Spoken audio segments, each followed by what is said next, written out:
So it's the time you've all been waiting for. Who's going to get you the goals that are going to shoot you up that FPL ranking, get you to beat your friends in your classic leagues? The best strikers from FPL coming up next.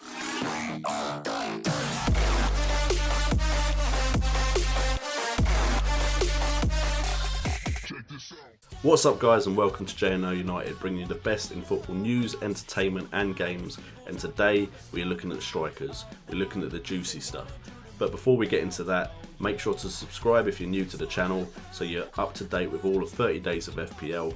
Smash that like button, we're still going strong, still having fun. And remember to leave any comments or hit me up on Twitter at JNO United with any questions you have, because we will be doing episodes where I answer your questions on FPL. But let's get into the fun stuff, the goals, the stuff that you watch the games at, and when your player scores the goal, when your striker who you've captained scores 2 or 3 goals, you're suddenly floating around like you're on cloud 9.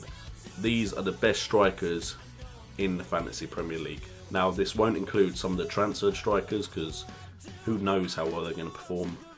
You can put good bets on that, but make sure to check out my series, Player Analysis, where I look at the new transfers in and their potential in the Fantasy Premier League and the Premier League itself. So definitely check out that series. And let's start off with the striker that would have got you the most points, didn't score the most goals, but would have got you the most points last season, and that man is Jaime Vardy. Now he came one short of being the top goal scorer in the league. Last season he got 24 goals out of 36 appearances. Harry Kane beat him to the Golden Boot by getting 25 goals. But what made Jaime Vardy get you more points was the fact that he got 6 assists. In total last season, Jaime Vardy created 47 chances for his teammate, and he had 96 attempts inside the box at goal. So Jaime Vardy was the best striker last season as far as FPL points goes. So that's definitely something to look at, because Sergio Aguero and Harry Kane, both great players, both cost more money, but they didn't have the assist part of their game as strong as Jaime Vardy did. Now Harry Kane did get the Golden Boot, he scored 25 goals last season. He played in all 38 games, but he only got 1 assist, so he got less FPL points as far as goals and assists go. He actually created 44 chances for his teammates, but what kind of chances they were didn't seem to be as good a chance as Jaime Vardy's. But he did have 108 attempts inside the box, which is why his goal scoring record was so good last season.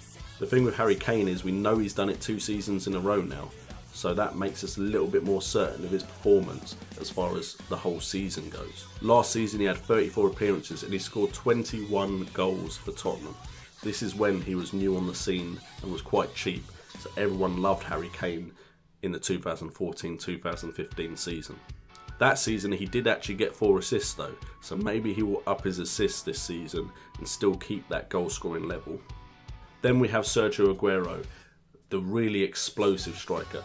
Now Harry Kane has been explosive at times, Jaime Vardy was more of a 1 goal a game sort of player. But last season Sergio Aguero had 30 appearances and scored 24 goals. He got 2 assists on top of that, and he had 95 attempts inside the box. The problem with Aguero is he's injury prone. Last season was pretty good for him as far as that is concerned, but you always worry when you've got Sergio Aguero that he's going to get injured, you've got to bring someone else in, and then you've got to try and get him back in when he's fit again. And you don't want to rush him back in too quickly, because he might not be ready to start scoring straight off the bat off of his injury. But we know Aguero has scored a lot of points in the last 3 seasons, so we're pretty certain of his goal scoring pedigree.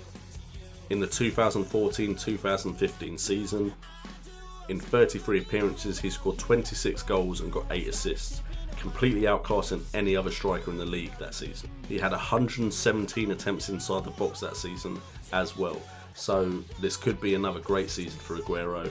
With Guardiola coming in, it could be instantly just gelling and Aguero will score bags full of points. And in 2013-2014 season, he only got 23 appearances because of his injury proneness, but he scored 17 goals and 6 assists, which is still good. So if you transfer him in and then transfer him out at the right times, you're still getting the maximum point potential. Another player you can look at who may have his fortunes rise even more than they have recently is Romelu Lukaku. Last season he had 37 appearances, scored 18 goals and got 6 assists, which is pretty good at the price that he came in at. I imagine his price is going to go up a little bit now.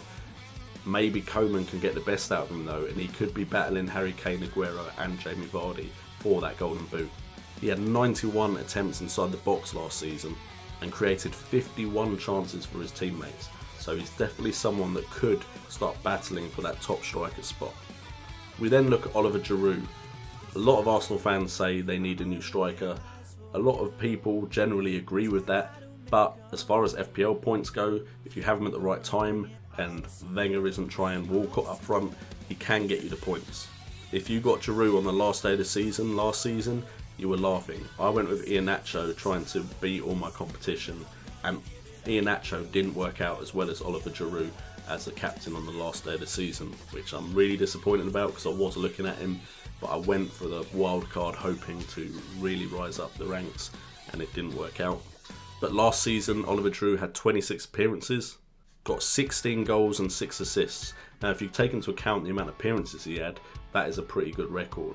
Again, the problem with him is it's very on and off. Sometimes he'll go through a period where it doesn't look like he's doing anything on the pitch and isn't getting you those points. So he can be an aggravating player to have, but he will get you points in an entire season. Now, one of the channel favourites from last season, the players whose name I cannot say, Odion Ighalo.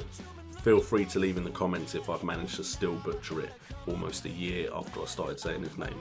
But he had 36 appearances last season and he got 16 goals. Now, a lot of those goals came very early on in the season, and if he had kept up his goal scoring record, I'd have been mentioning him earlier in the video. He also got 3 assists and had a great partnership with Troy Deeney, who got more assists than he got goals. Troy Deeney was definitely a valid option as far as a cheaper striker that would guarantee you points. But Ighalo had 94 attempts inside the box last season, which is a massive number. Only downside is it dropped off at the end of the season, and will it be as strong now that they've changed their manager? Have to wait and see. But hopefully Fox in the Box FM can watch the friendlies and tell me if Ighalo and Troy Deeney are going to get me FPL points. And then finally we had Jermain Defoe, who was a very cheap striker at a struggling side, but he would give you FPL points. Jermain Defoe had 33 appearances last season and he got 15 goals and 1 assist. But for the price he was at, 15 goals was an incredible return for a very cheap third striker. Now, your other options are strikers that can get you assists but have a decent goal scoring record as well. Mentioned one earlier, Troy Deeney. He got 13 goals last season, which is still a decent amount, but he also got 7 assists, which is the most of any striker in the league. He created in total 56 chances for that Watford side. So Troy Deeney, if he ups his goal scoring and keeps those assists going, could be a great option to put in your FPL sides. We also have Diego Costa. Now, it depends what happens with Diego Costa. He may not even necessarily stay at Chelsea. There's still a bit of the summer transfer window to go. But last season, despite the fact Chelsea had a pretty poor season, Costa had 28 appearances, got 12 goals and got 6 assists, which is still a decent return. If his price drops because of how Chelsea did last season, maybe Diego Costa will be worth a look. And then of course the season before that he got 20 goals and was a great player to have in your FPL sides. Anyway guys, thank you so much for tuning in as always. Hope you've enjoyed this player review of the best players from last season. Tomorrow we will hopefully be looking at the players I think could have breakout seasons who might not necessarily have got the highest points before this season, but this season could really turn it up again. Anyway, I've been JNO, you've been awesome, and remember, it's all about the game. So we can stay up until it's alive.